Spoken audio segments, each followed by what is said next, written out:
100.7 Forever! Barangay FM 100.7. Barangay Love Stories. Barangay Love Stories. May mga bagay na pwedeng paghatian para maging masaya ang lahat. Ngunit may mga bagay din na hindi pwedeng paghatian tulad halimbawa ng isang relasyon. Dahil hindi ito tama sa mataman ng Diyos at sa batas ng tao. Paano kung mangyari sa iyo na may kahati ka sa taong karelasyon mo?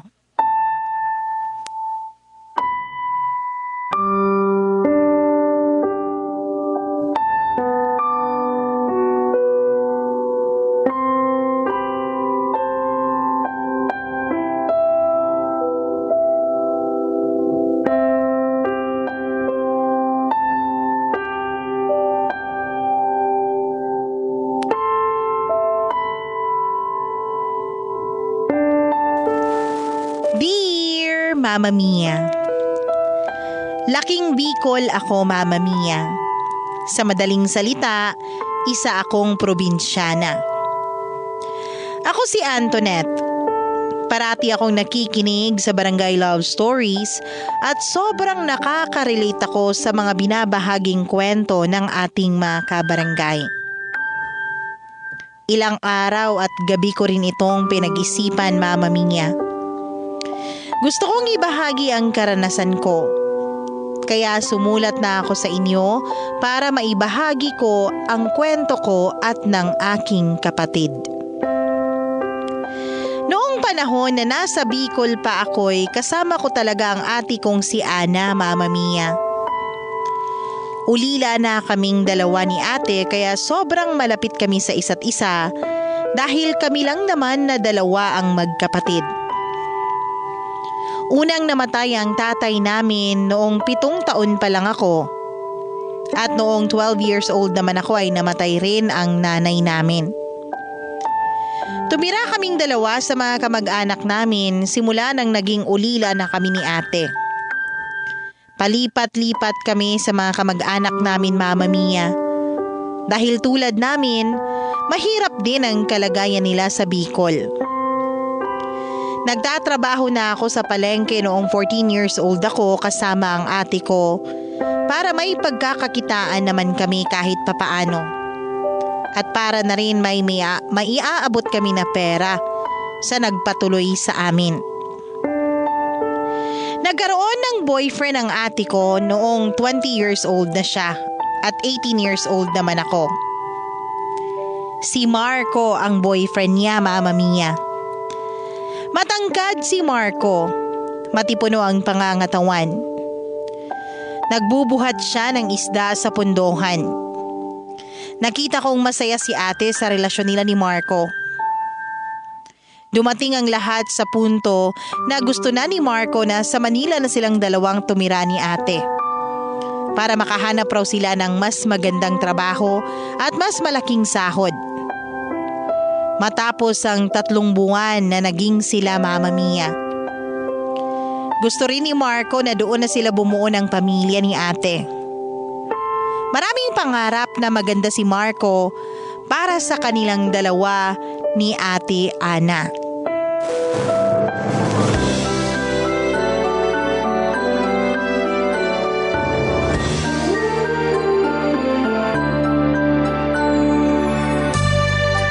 Antoinette, alam mo naman yung gusto ng Kuya Marco mo.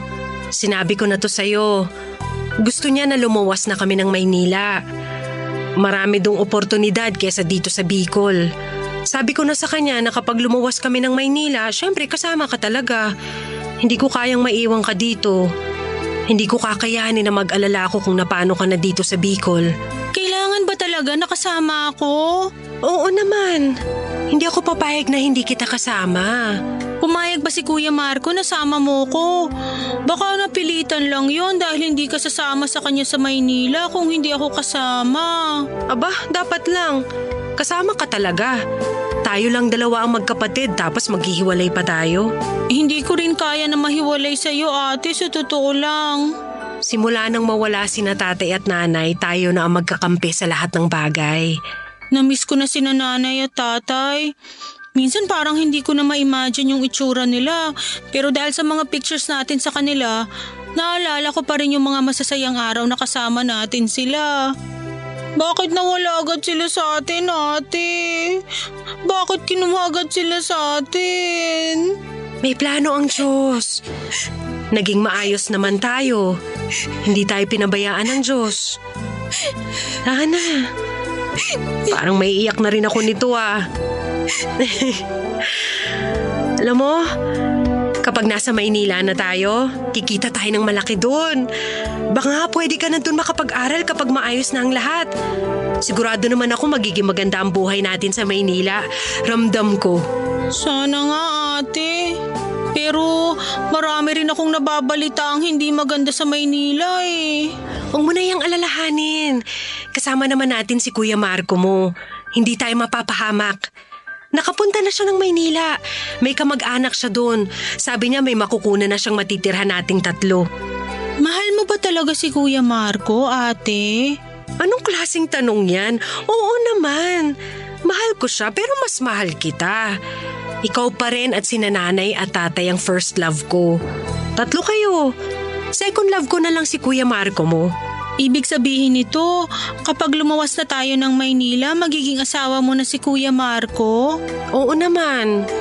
Baka doon na kami magpakasal sa Maynila. Hindi ka ba natutuwa na mag-aasawa na ako? Natutuwa, syempre. Masaya ka sa kanya, ate. Kaya masaya na rin ako para sa'yo. Salamat, Antoinette. Pangako hindi kita pababayaan. Alam ko yan, ate. Maraming beses mo nang napatunayan na hindi mo ako pinabayaan. Hindi mo ako iniwan. Masaya ako na ikaw ang ate ko. Nax! Salamat. Salamat, Antoinette. Ano ba yan? Naiiyak ako. Tears of joy, ate. Oo, tears of joy nga to. Halika nga rito, payakap. Malaki ka na. Dapat kung may manligaw sa'yo, sabihin mo agad sa akin ha, para makilatis ko rin yung manliligaw mo. Naku, wala akong balak na magpaligaw. Huwag ka magsalita ng tapos. Kapag dumating na si pag-ibig sa'yo, hahamakin talaga nito ang lahat masunod lang. Ganun ba talaga, ate? Oo, totoo yan. Parang hindi darating si pag-ibig sa akin. Baka bukas kakatok na sa'yo. Baka sa Maynila. Ikaw baka Manila boy ang magiging BF mo. Naku, hindi. Natutuwa ako sa pagmamahal ni Ate Ana sa akin, Mama Mia. Kung tutuusin ay pwede na niya akong iwan sa Bicol dahil 18 years old na naman ako at kaya ko na ang sarili ko para maging masaya na rin siya sa piling ng boyfriend niya. Pero ang gusto niya pa rin ay magkasama kaming 2. Lumuwas nga kaming 3, nina Ate Ana at Kuya Marco sa Manila. Buntis na pala noon si ate. Kaya excited ako na maging tita sa magiging pamangkin ko. Sobrang shocked ako sa laki ng Maynila. Ibang-iba ang itsura sa kinalakihan ko sa Bicol. Nakakapanibago ang lungsod. Maraming tao at na-experience ko ang sinasabi nilang grabing traffic. Maraming sasakyan. Maingay ang mga kalsada. Hindi tulad sa probinsya na tahimik lang at walang traffic. Naging driver ng jeep si Marco, Mama Mia. May maliit naman na sari-sari store si Ate Ana sa inuupahan naming bahay. Tinutulungan ko ang ate ko sa pagbabantay nito. Ilang buwan matapos maipanganak ni ate ang first baby nila, ay nakakuha siya ng trabaho bilang tagalinis ng bahay. Kaya ako na lang ang naiiwan para magbantay ng tindahan at sa pamangkin ko. Sa tindahan ko nakilala si Elmer. Taga Maynila lang din pero lumipat sila malapit sa tinitirhan namin. Umaaligid-aligid siya parati sa akin. At ang sabi niya ay gusto niya raw akong ligawan.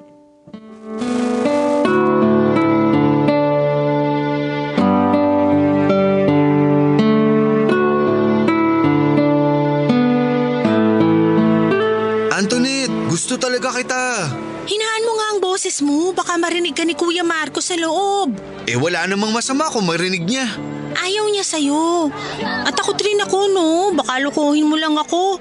Manila boy ka kaya, Elmer? Grabe naman, nilalahat. Hindi ako manluloko. Gwapo lang. Lakas ng hangin ngayon, no?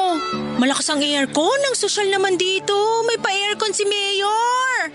Antoinette naman, gusto lang kitang patawanin. Hindi ako mahangin pero gwapo naman talaga ako. Marami nga nagkakagusto sa akin eh. Pero ikaw ang gusto ko. Wala silang panama sa pagtama mo dito sa puso ko. Pumi-pick up lines ka na, ha? Hindi ako nadadaan sa ganyan. Tigilan mo na ako. Baka mamaya marinig ka ni Kuya Marco. Di ba 19 years old ka na? At asawa lang siya ng kapatid mo. Ganun talaga siya mga alam sa love life mo? Concerned lang siya sa akin. Sige na, kung wala ka nang bibilin, pwede ka nang umalis. Baka mahihiya yung bibili dito sa tindahan dahil nandiyan ka nakaharang. Malulugi kami nito dahil sa ginagawa mo. Basta, hindi ako titigil sa panliligaw sa'yo hanggat hindi mo ako sinasagot. Baka kapag pumuti na ang uwak. Grabe naman, pagputi talaga ng uwak? Wala talaga akong chance dyan sa puso mo? Wala. Ay, sige na, pababa na si Kuya Marco. Alis na. Sige balik ako mamaya. Sige na, alis na. Antoinette, sino yan? Kuya, may bumili lang. Si Elmer ba yon? Ano na naman ang sinabi ng lalaking yun? May binili lang. Makulit lang talaga yon. Nililigawan ka ba nun? Ay, hindi po, Kuya. Huwag ka magpaligaw doon. Baka lokohin ka lang. Manila boy ang si Elmer. Hindi, Kuya. Hindi naman po ako nagpapaligaw sa kanya. Mabuti naman kung ganun. Siya nga pala, mamayang gabi pa uuwi ang ate mo. Oo nga po, Kuya. Sinabi na niya sa akin. Antoinette, huwag mo na akong tawagin kuya kapag tayong dalawa lang. Ganon? Bakit po? Alam mo naman na gusto kita. Sinabi ko na to sa'yo. Kuya naman, asawa ka ng kapatid ko. Pareho ko kayong mahal. Kuya. Mahal kita. Walang makakaalam. Hindi malalaman ng ate Ana mo ito. Hindi talaga to pwede, Kuya. Hindi pwede dahil may pagtingin ka sa Elmer na yon, ganun ba? Hindi po dapat ganito ang mararamdaman niyo sa akin dahil mahal kayo ng ate ko. Asawa niya kayo, kapatid niya po ako. Mahal nga kita. Gusto kita. Walang makakaalam nito kundi tayong dalawa lang. Ay, puntahan ko lang ang pamangking ko. Kuya, please. Ayaw kong magtaksil sa kapatid ko. Sandali, baby. Papunta na si Tita Antoinette mo.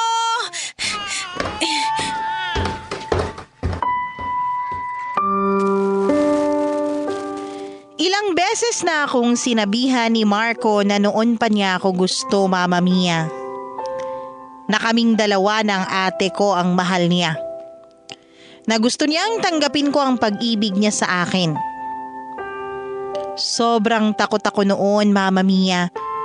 Walang araw na hindi niya ako nilapitan at sinabihan na dapat ay maging kami na. Hindi ko kaya, sabi ko sa kanya. Hindi ko kayang pagtaksilan ng kapatid ko. Ayokong matukso sa panunuyo niya sa akin. Naisip kong sagutin ko na si Elmer at yun na ang oras na pwede akong lumayo kay Marco. Dahil hindi pwede ang gusto niyang mangyari. Siguro yun na ang panahon na dapat ay maghiwalay na rin kami ng ate ko dahil magkakaroon na rin ako ng karelasyon kung sasagutin ko si Elmer. Pero sa panahon na yun ay para bang may pumipigil sa akin na buksan ang puso ko para kay Elmer. Mama Mia, parang may bumubulong sa akin na kagatin ang tukso at subukan ang inaalok na sistema ng relasyon na gusto ni Marco na mangyari sa amin. Gulong-gulo ang isip ko sa mga oras na yun, Mama Mia. Hindi ko alam kung sasabihin ko ba sa ate ko ang mga sinabi ni Marco na gusto niyang mangyari sa amin. O dapat ba ay itatago ko na lang sa sarili ko ang lahat?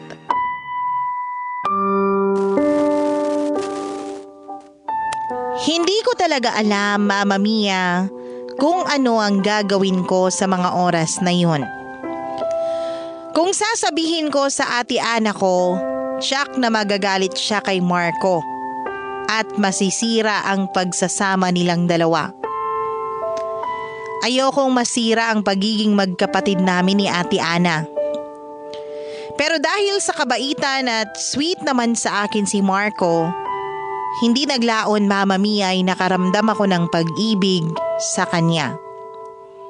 Sa asawa ng kapatid ko. Maraming araw at gabi na hindi ako mapakali dahil tinitibok na ng puso ko si Marco. Tuwing naglalambing siya sa ate ay gusto ko naman na ako ang nilalambing niya. Gusto kong maranasan ang pagyakap niya. Gusto kong nasa tabi ko lang siya. Hindi man normal na umibig sa asawa ng kapatid ko pero yun talaga ang nararamdaman ko, Mama Mia. Napaibig ako ni Marco. At gusto ng puso ko na maging kahati sa puso niya. Kahit pa ang kapatid ko ang magiging kahati ko.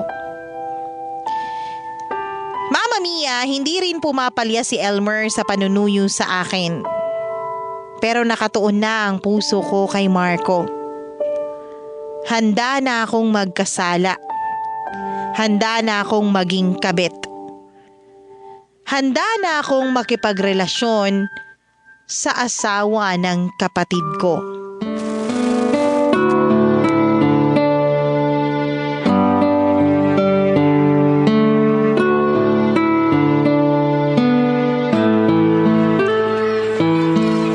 Antoinette, hindi pa rin ako magsasawang ligawan ka. Handa akong maghintay kung kailan mo ako kayang sagutin. Elmer, tatapatin na kita. Wala akong gusto sa'yo eh. May ibang gusto ang puso ko. Kaya huwag ka nang magpagod sa panunuyo sa akin. Humanap ka na ng iba. Tigilan mo na to dahil masasaktan ka lang. Hindi ko kayang suklian yung feelings mo para sa akin. Totoo ba talaga yan? Baka mali lang yung nararamdaman mo sa kanya. Buksan mo naman yung puso mo kahit konti lang. Gusto talaga kita, Antoinette. Hindi ba kakasabi ko lang na hindi ko kayang suklian ang pagtingin mo sa akin? Please, ihinto mo na tong panliligaw sa akin. Ang swerte naman ng lalaking nagustuhan mo. Sana ingatan ka niya at mamahalin ng tapat. Sana maging masaya ka, Antoinette. Yan ang gusto kong mangyari sa'yo. Ang maging masaya. Sino ba yung maswerteng lalaking nagpatibok sa puso mo? Parang wala naman ako nakitang nanligaw sa'yong iba dito. Ako lang. Huwag nang maraming tanong. Hindi ko obligasyon na ipaalam sa'yo kung sino siya. Sige na, umalis ka na, baka may gustong bibili dyan at nahihiya na naman na lumapit dahil nandyan ka. Basta, kung ano man ang mangyari, nandito lang ako. Sige na, umalis ka na. Ito lang. Sana maging masaya ka. Dami mong sinasabi. Magiging masaya ako. Bye, Antoinette. Buti at binasted mo na yung Elmer na yon. Nandiyan ka pala, kuya. Narinig ko usapan ninyo. Ako ba yung tinutukoy mong gusto ng puso mo? Ano? Mahal kita, Antoinette. Wala magiging problema kung magiging tayo. Itago lang natin ang relasyon natin. Matatago ba natin talaga? Ibig sabihin, mahal mo nga ako. Oo. Mahal na kita. Sabi ko na eh, hindi ka masasaktan. Poprotektahan kita tulad ng ginawa ko sa ate mo. Nakita mo naman, naging maayos ang buhay niyo. Siguro pumayag ako na isama ka dahil alam kong mamahalin din kita. Sana walang makakaalam. Titiyakin ko. Huwag lang tayo magpapahalata sa ate mo. Mahal kita, Antoinette. Mahal din kita, kuya. Kapag tayong dalawa lang, huwag mo na akong tawagin kuya. Marco na lang, okay ba? Sige, Marco. Ang saya ko. Halika, dito tayo sa loob. Gusto kitang halikan. Tama ba tong ginagawa ko? Lahat tama kapag nagmamahalan, Antoinette. Mahal kita, Antoinette. Mahal din kita, Marco.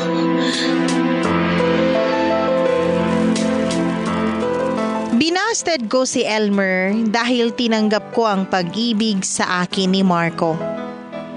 Kahit pa na asawa niya ang kapatid ko. Mama Mia, sinekreto naming dalawa ang aming relasyon. Bawat araw natatakot ako na baka malaman ni ate ang relasyon namin. Natatakot ako na malaman ni ate na nakikihati ako sa asawa niya. Na sa tuwing wala siya sa bahay at kami lang dalawa ni Marco ay ako ang niyayakap at hinahalikan niya.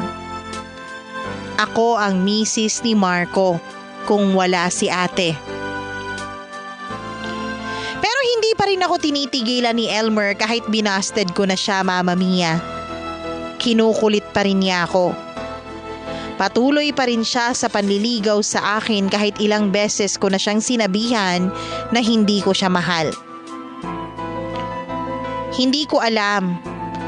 Nakakaramdam na pala ng something si Elmer sa aming dalawa ni Marco hanggang sa sinabi niya sa akin isang araw na alam na niya kung sino ang lalaki sa buhay ko. Kaya hindi ko siya magawang mapagbuksan ng puso. Sobrang natakot ako sa mga oras na yun, Mama Mia. Para akong binuhusan ng malamig na tubig sa kaba na baka yun na ang oras na kinatatakutan ko. Ang oras na malaman ng kapatid ko na inaahas ko ang asawa niya. Na ang kapatid niyang mahal na mahal niya ay ang kabit pala ng asawa niya. Galit ako kay Elmer dahil sa pangingialam niya at sa hindi niya pagsuko sa akin.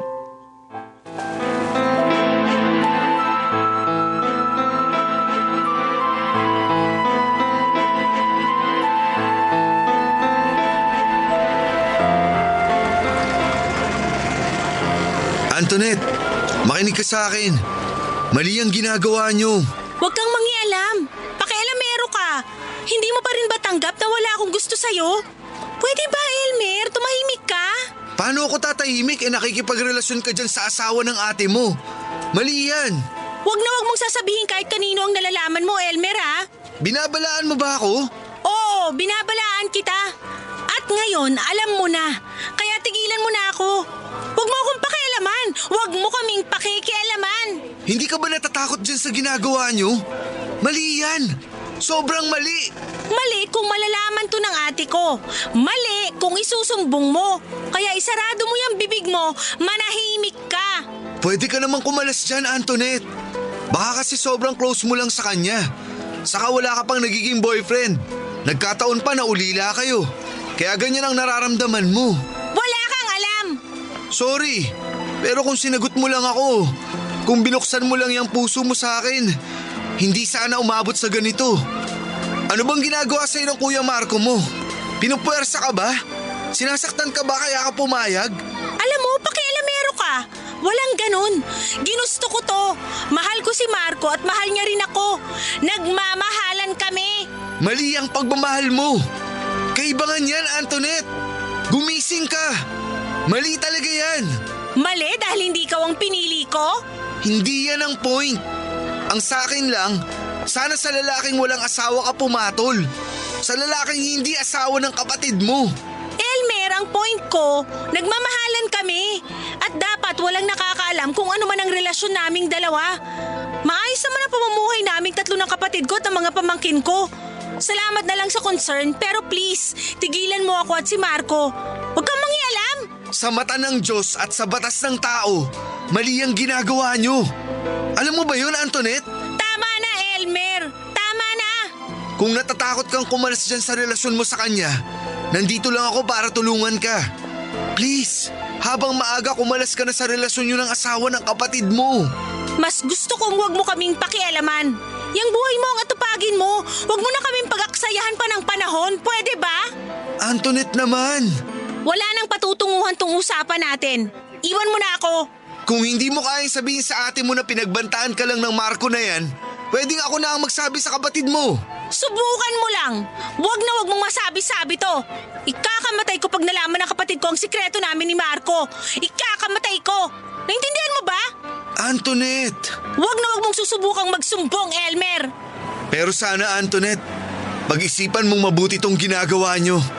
Malaking kasalanan yan.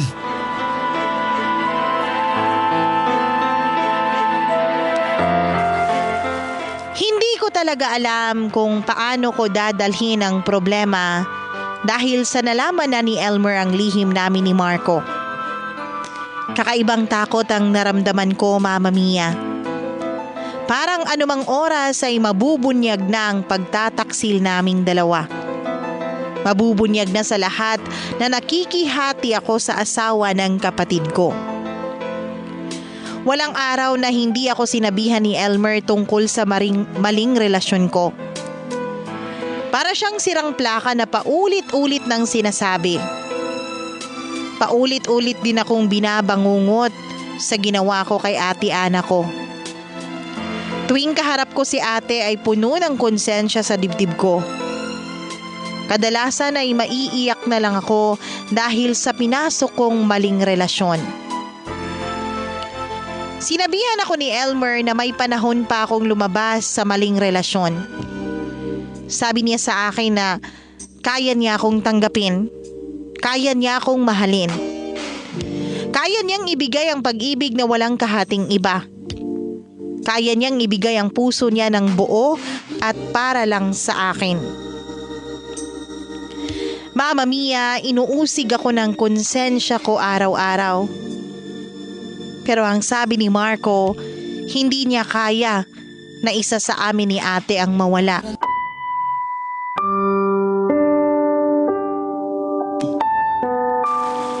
May kasabihan na kapag may usok, may apoy.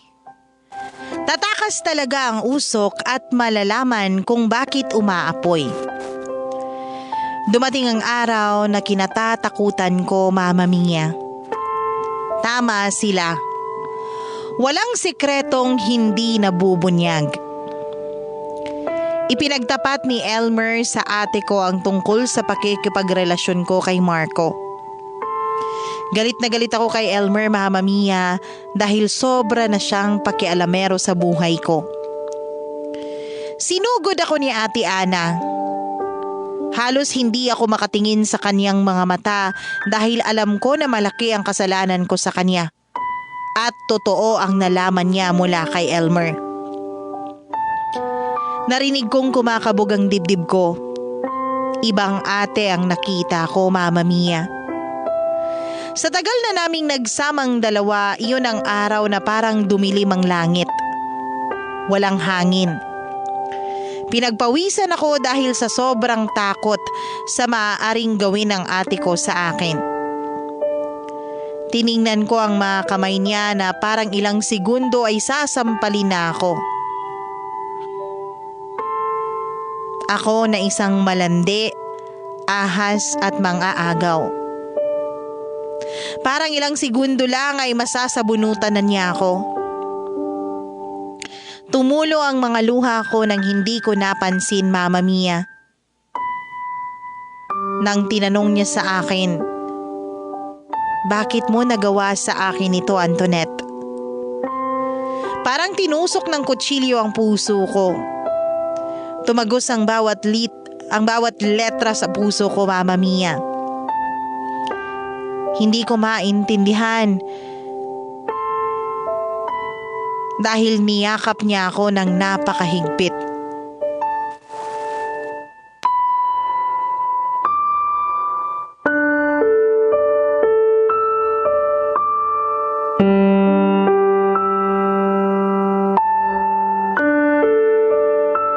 Antoinette!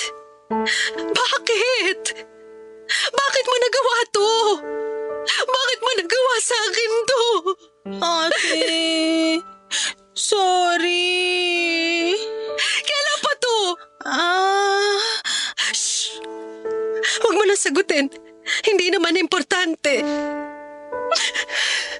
Antoinette, makinig ka. Si Elmer lang ba ang nakakaalam tungkol sa naging relasyon mo kay Kuya Marco mo? Oh, opo, ate. Alam mo, masakit ang ginawa mo. Gusto kitang sampalin, itulak palabas ng bahay, pero kapatid kita, hindi ko kayang saktan ka. Masakit man dito sa puso ko, pero kaya kong tanggapin ang lahat. Mahal mo ba si Marco? Sabihin mo sa akin ang totoo. Bakit ka pumayag na magkaroon kayo ng relasyong dalawa? Mahal ko siya, ate, kaya ako pumayag. Kaya ako nakipagrelasyon sa kanya. Ganito, ayoko may iba pang nakakaalam tungkol dito. Anong ibig mong sabihin, ate? Lumipat tayo sa ibang lugar para walang makakaalam. Para walang uhusga sa'yo, sa atin. Ibig mong sabihin? Galit ako. Pero kailangan kong intindihin ang lahat. Baka yun na nga, wala ako at nakaramdam kayo na hindi dapat. Pero nangyari na ang lahat eh. Mas gusto kong hindi na dapat magalit. Ayoko masira ang pamilya ko. Lumaki tayong walang pamilya. Gusto ko lumaki ang mga anak ko na buo ang pamilya. Gusto ko magsama lang tayong dalawa. Handa akong makihati sa'yo. Handa akong tayong dalawang mahal ni Marco. Ate! Dapat walang ibang tao makakaalam kung ano man ang nangyayari sa loob ng bahay natin. Kailangan na nating umalis dito. Hindi pwedeng ipagkalat ng Elmer na yun ang tungkol sa inyo ni Marco. Ayoko mapahiya ka. Salamat, ate. Salamat at natanggap mo ang lahat. Pinigilan ko pero... Shh! Ayoko na marinig yan. Sabi ko sa'yo, handa ako makihati sa'yo. Kung ano ang sa akin, sa'yo na rin. Anong oras darating si Marco? Hindi ko siya natanong kanina eh. Maya-maya uuwi na yon. Sasabihin natin sa kanya ang plano nating dalawa. Lumipat na lang tayo na malayo dito sa lugar na to para walang nakakakilala sa atin. Paano yung trabaho niyo? Ano ka ba? Magko-commute. Madali lang. Basta simula ngayon, huwag ka nang magtago ng sikreto sa akin. Naiintindihan mo ba? Opo, ate. Baka sa Antipolo na tayo tumira. Huwag ka na matakot. Nandito lang ako. Mama Mia, ni sa imahinasyon ko ay hindi ko lubos akalain na gano'n ang magiging tugon ni Ate Ana sa sitwasyon naming tatlo. Lumipat nga kami at nagsama kaming tatlo sa iisang bubong. Pareho kaming asawa ni Marco. Pareho kaming niyayakap at hinahalikan. Magkahati kaming dalawa ng ate ko sa oras, atensyon at pagmamahal ni Marco. Minsan ay napapansin kong nagsiselo si ate sa aming dalawa ni Marco, pero pinipigilan niya lang ang sarili niyang magalit. Iniintindi niya ako parati. Walang araw na hindi rin ako nakokonsensya sa ginagawa namin. Walang araw na hindi ko rin naisip si Elmer dahil bumabagabag talaga siya sa isip ko simula nang umalis kami sa lugar na yon. Namiss ko ang tindahan. Ang pangungulit ni Elmer na ligawan ako. Namiss ko ang concern niya sa akin. Habang tumatagal, Mama Mia, ay nakaramdam ako ng awa sa aking sarili. Nakaramdam ako ng awa sa aming dalawa ng ate ko na nakikihati sa isang lalaki. Sa tingin ko ay para kaming laruan na nilalaro ng sabay at walang pakialam kung ano man ang mangyari sa aming mga damdamin matapos niyang makuha ang gusto niya sa amin. Unti-unting nawala ang pagmamahal ko kay Marco, Mama Mia. Hinahanap ko ang mga tingin ni Elmer sa akin. Ang pagtawag niya sa pangalan ko. At doon ko lang napagtanto, Mama Mia, na mahal ko pala si Elmer. At hinahanap siya ng puso ko. Matapos ang isang taon na nagsama kaming tatlo sa iisang bubong ni na Ate Ana at Marco, ay nagkita kaming muli ni Elmer sa palengke.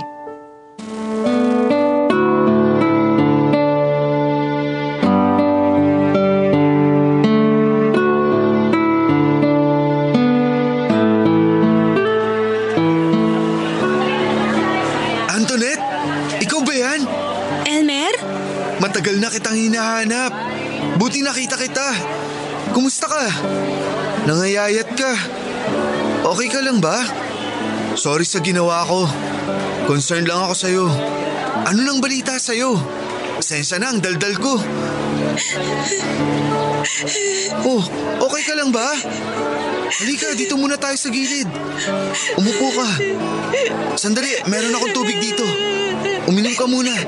Oh, heto ang panyo. Sa totoo lang, nag-alala talaga ako sa'yo. Masaya ako't nakita kita dito. Nabalitaan ko kasi na dito kayo lumipat kaya nagbakasakali ako. Sa totoo lang, hirap ako sa sitwasyon. Magkasama pa rin kayong tatlo? Oo, dalawa kaming asawa niya. Parang ayoko na. Totoo ba talagang ayaw mo na? Akala ko mahal ko siya. Hindi pagmamahal ang naramdaman ko. Mali ang naramdaman ko sa kanya. Mali ang ginawa ko. Mali ang ginagawa namin. Sumama ka sa akin. Ano? Itatakas kita. Ilalayo kita. Hindi tama ang ginagawa niya sa inyo. Pero paano ang ate ko? Maiintindihan ka ng ate mo. Ako nang bahala. Alam mo, Antoinette, mahal kita. Totoo ako sa'yo. Gusto kong protektahan ka. Gusto kong alagaan ka. Alam mo, hindi ako ang tagapagligtas mo. Ikaw mismo ang dapat magligtas sa sarili mo. Kumalas ka na sa maling relasyon. Nandito lang ako para tanggapin ka. Kung papayag ka, magsama tayo. Kalimutan natin ang lahat. Elmer, bawat araw iniisip kita. Lahat ng pinakita mong paghanga at concern sa akin iniisip ko. Alam ko, mahal mo ko. Matagal na umandar tong utak ko. Hindi niya alam na mahal ka ng puso ko. Mahal kita eh. Nagkamali ako. Mali talaga ang ginagawa namin ni Marco.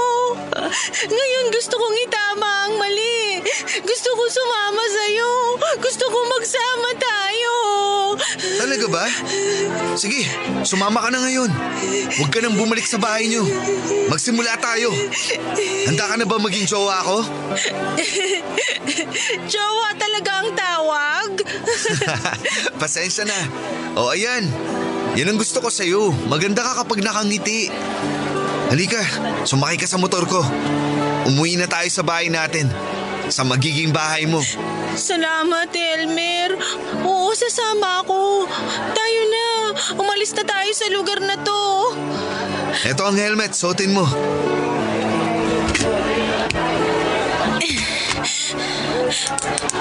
Sumakay ka na. Kumapit ka. Okay ka lang? Yumakap ka ng maigpit. Sobrang saya ko. Malaya na ako. Malaya na ako, Elmer. Oo, ikaw ang nagpalaya sa sarili mo. Hinihintay ko talaga ang oras na to. Salamat, Elmer. Salamat. Salamat din, Antoinette.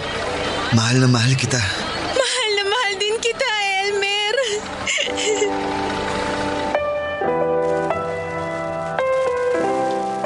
Iba pala sa pakiramdam na makalaya ka sa isang sitwasyon na hindi dapat mangyari sa simula pa lang. Dinala ako ni Elmer sa bahay nila Mama Mia. Pinakasalan niya ako. Sa araw ng kasal namin ay muli kong nakita ang ate ko. Sobrang saya ko at sobrang saya niya na naging mabuti na ang kalagayan ko. Wala na akong narinig tungkol sa nakaraan.